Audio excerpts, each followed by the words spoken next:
Hi friends, welcome to fashion. இன்றைக்கி நம்ம சேனலில் ஆல்ட்ரேஷன் வீடியோ தாங்க பார்க்க போகிறோம்.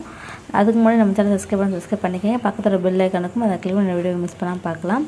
இன்றைக்கி நம்ம ப்ளவுஸ் எப்படி ஆல்ட்ரேஷன் பண்ண போகிறோம் தான் பார்க்க போகிறோம். இதில் என்ன பார்க்க போகிறோம் பார்த்தீங்கன்னா, ஃப்ரண்ட் நெக்கு ரொம்ப க்ளோஸாக இருக்கும் இல்லைங்களா, அந்த ப்ராப்ளத்தை எப்படி நம்ம சரி பண்ணுறது தாங்க பார்க்க போகிறோம். இப்போது இது அளவு ப்ளவுஸுங்க. இதை வச்சு நான் உங்களுக்கு காட்டுறேன் பாருங்கள். இந்த மாதிரி ரெண்டு ஷோல்ட்ரு ஒன்றா வச்சுக்கிங்க. ஒன்றா வச்சுட்டு இந்த மாதிரி நீங்கள் கொஞ்சம் கொஞ்சமாக பிடிச்சி பார்த்தாலே தெரியும் எந்த அளவுக்கு ஒரு இன்ச்சு அளவுக்கு நம்மளுக்கு வந்து அதிகமாக இருக்குது. இப்போ இது என்ன ஆகுனா, நம்ம நெக்கு கிட்ட ரொம்ப வந்துடும் சரிங்களா, அது வந்து ரொம்ப டைட்டாக இருக்கும். அந்த ப்ராப்ளத்தை எப்படி சரி பண்ணுறது தாங்க இந்த வீடியோ பார்க்க போகிறோம் சரிங்களா. இப்போ இந்த மாதிரி ப்ளவுஸை ஃபுல்லாக அளந்துக்குங்க. இப்போ கலந்துட்டு நான் காட்டுறேன் பாருங்கள். இந்த பக்கம் மொத்தமாக நம்ம பார்க்கும்போது இந்த அளவுக்கு, அந்த பக்கம் ஒரு இன்ச்சு, இந்த பக்கம் ஒரு இன்ச்சு, எந்த அளவுக்கு நம்ம டைட்டாக பாருங்கள். ரொம்ப நெக்கு க்ளோஸாக இருக்கும். இந்த ப்ராப்ளத்தை நம்ம எப்படி அழகாக சரி பண்ணலாம் தாங்க பார்க்க போகிறோம். ரொம்ப ஈஸியாக சரி பண்ணிடலாம், எந்த ப்ராப்ளமும் வராது. உங்களுக்கு என்ன தேவைன்னு பார்த்தீங்கன்னா, நீங்கள் யூஸ் பண்ணுற இதே ப்ளவுஸ் மெட்டீரியலில் இல்லை இதே கலரில் ஒரு சின்ன ஒரு இன்ச் அளவுக்கு பீஸ் இருந்தால் போதும். இப்போ ஃபஸ்ட் நம்ம இந்த ஒரு இன்ச் அளவுக்கு மார்க் பண்ணிக்கலாம். ஏன்னா நம்மளுக்கு வந்து ரெண்டு பக்கமும் ஒரு இன்ச்சு வந்துச்சுங்க இல்லையா. ஃப்ரண்ட்டில் மட்டும் அந்த ஒரு இன்ச்சு மார்க் பண்ணிக்கிங்க. போக போக ரொம்ப ஷார்ப்பாக எடுத்துகிட்டு போயிட்டு முடிச்சிடணும். இந்த மாதிரி மார்க் பண்ணிக்கிங்க. இதேமாதிரி ரெண்டு பக்கம் மார்க் பண்ணிடுங்க. ஃபஸ்ட்டு இந்த கார்னரில் மட்டும் ஒரு இன்ச்சு 3/4 இன்ச்சு எந்த அளவுக்கு உங்களுக்கு குறையுதோ அந்த அளவுக்கு எடுத்துக்கோங்க. அதுக்கப்புறம் ஷார்ப்பாக முடிச்சோன்னீங்கன்னா அதுக்கு மேலே நம்ம வந்து கொஞ்சம் லென்த்தாக எடுத்துகிட்டு போனீங்கன்னா நெக்கோட ஷேப்பு நம்மளுக்கு மாறிடும் சரிங்களா. இதாங்க இவ்வளோதான் மார்க் பண்ணிட்டோம். இப்போ இது எப்படி கட் பண்ணுறதுன்னு காட்டுறேன் பாருங்கள். இப்போ இது மார்க் பண்ணிட்டோம் இல்லையா. ரொம்ப குறைஞ்சிங்கன்னா உங்களுக்கு வந்து நெக் வந்து ரொம்ப அகலமாகிடும். அதனால் ரொம்ப குறைய தேவையில்ல. ஃப்ரண்ட்டில் மட்டும் கொஞ்சம் ஹைட்டு இறங்கினா போதும் இல்லைங்களா. இந்த மாதிரி கட் பண்ணி எடுத்துக்கோங்க. இப்போ கட் பண்ணிட்டு பாருங்கள். நல்லா ஷேப்பாக அந்த ரவுண்ட் நெக் நம்மளுக்கு அழகாக கிடைக்கும் ஓகேங்களா. இப்போ இந்த ஃப்ரண்ட்டில் கீழே மட்டும்தான் நம்ம வந்து ஒரு இன்ச் அளவுக்கு கட் பண்ணியிருக்கோம். இதே போல் அந்த பக்கம் பீஸி நான் உங்களுக்கு கட் பண்ணி காட்டுறேன் பாருங்கள்.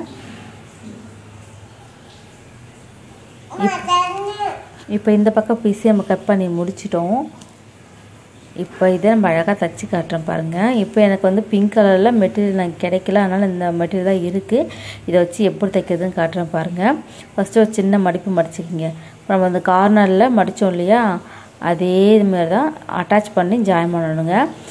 நான் ஃபஸ்ட்டு ஒரு ப்ளவுஸ் கட் பண்ணேன், அதுக்கும் இதே ப்ராப்ளம் தான். இதையும் அதேமாரி தான் கட் பண்ணி வச்சுருக்கேன். வீடியோ எடுக்கும்போது ப்ளவுஸ் கொஞ்சம் மாறி வச்சிங்க, வேறு ஒன்றும் இல்லை. ஃபஸ்ட்டு இந்த கார்னரில் ஒரு 1/4 இன்ச் அளவுக்கு மடிச்சுட்டு அப்படியே எடுத்துகிட்டே வாங்க, தையல் போட்டே வாங்க. நம்ம எந்த இடத்த கட் பண்ணி முடித்தோமோ அந்த இடத்துல வந்து இந்த மாதிரி வெளியில் வந்துடணும். ரொம்ப அந்த ஷோல்டர் கிட்டலாம் போகக்கூடாதுங்க. அந்த ஃப்ரண்ட் நெக்கில் பாதி அளவுலேயே நம்ம கட் பண்ணோம் இல்லைங்களா, அங்கேயே நிறுத்திடணும். தைச்சிட்டு இது மாதிரி வெளியில் எடுத்துகிட்டு வந்துடுங்க. இப்போ ஃபினிஷ் பண்ணிட்டோங்க. மீதி இருக்க பீஸ் இந்த மாதிரி கட் பண்ணி எடுத்துக்கோங்க. இப்போ தைச்சிட்டு நான் உங்களுக்கு காட்டுறேன் பாருங்கள். பாருங்கள், இது நம்ம ஒரு ஆஃப் தான், அந்த ஃப்ரண்ட் நெக்கில் பாதி அளவு தான் நம்ம தைச்சிருக்கோம். தைச்ச பிறகு இந்த மாதிரி கார்னர் நல்லா கட் பண்ணி விட்டுருங்க. பீஸெல்லாம் இருக்குங்க இல்லையா, அந்த பீஸை கட் பண்ணி விட்டுட்டு நம்ம எப்படி எம்மிங் பண்ணுவோமோ அதே மெத்தட் தான். இந்த பீஸை ஃபுல்லாக உள்பக்கமாக திருப்பும்போது பார்த்தீங்கன்னா அந்த பழைய பீஸ் நம்மளுக்கு ஜாயின் பண்ணாலும் அந்த பீஸ் தெரியாது. ப்ளவுஸோடைய மெட்டீரியல் மட்டும்தான் நம்மளுக்கு மேலே பார்க்க அழகாக தெரியும். நம்ம அதில் வந்து ஆல்ட்ரேஷன் பண்ணது அந்த அளவுக்கு தெரியாது. நம்மளோட நெக்கு வந்து குறைக்கிறது நம்ம வந்து அழகாக சரி பண்ணிடலாம். இப்போ இது மேலேயே ஒரு 1/4 இன்ச் அளவுக்கு கேப்பில், இல்லை நீங்கள் அந்த நெக்கில் ஆல்ரெடி எப்படி தையல் போட்டிருக்காங்களோ அதே மெத்தடில் நீங்கள் தையல் போட்டுருங்க. ரொம்ப ஈஸியாக இருக்கும்.